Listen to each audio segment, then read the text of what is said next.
Now, if you're someone, or if you are looking for somewhere to invest and aren't too bothered about the moral implications, private jails could be an option. The number of inmates being held in them has swelled, and that's giving private shareholders bumper profits. But as RT's Marina Portnair explains, there is a huge conflict of interests.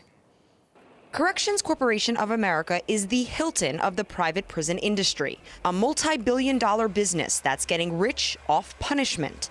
We are CCA. The more people locked up behind bars and the longer they stay there, the more money CCA makes.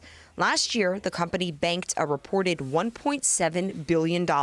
They are fully aware of the reality, which is that they need mass incarceration in order to stay in business. They need excessive sentences for nonviolent crimes. So yes, they push for legislation that will ensure more and more people are in their facilities. With more than 2 million people currently incarcerated, the United States trumps China, Russia, and the rest of the world in the number of prisoners doing time.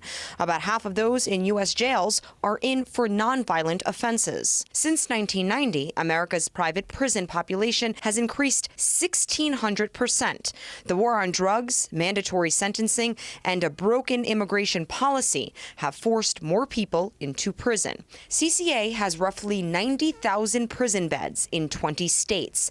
Jesse Lava from the watchdog group Beyond Bars says many of the company's contracts guarantee occupancy. Lockup quotas basically say that if you're a private prison and you have a contract with the state or a local government, you have a guaranteed number of people in your facility. Crime could go down. It doesn't matter. The taxpayers are still on the hook, and the government is still on the hook for filling up your prisons. In the land of the free, it is hard to expect the prison population to decrease as long as corporations continue profiting by keeping people locked up. Reporting from New York, Marina Portnair, RT. Alex Friedman, managing editor of prisonlegalnews.org, spent a decade behind bars in both private and public jails, and he explained to us why he believes privatising prisons is such a bad idea. Served 6 years at a privately operated prison as part of the quite 10 ironic years his total name. That I spent incarcerated. And my experience is at privately operated prison pretty much is what led me onto a career, if you will, fighting against the private prison industry. It is a very drastic experience. People come out of prison generally worse than they went in due to the isolation and due to the lack of resources and rehabilitative programs. And what that means, of course, is that when they get out, they are more likely to commit crimes, to recidivate and come back, and that benefits no one except for companies like CCA, because if you profit from incarceration, then the more people you have locked up, the more money you can make.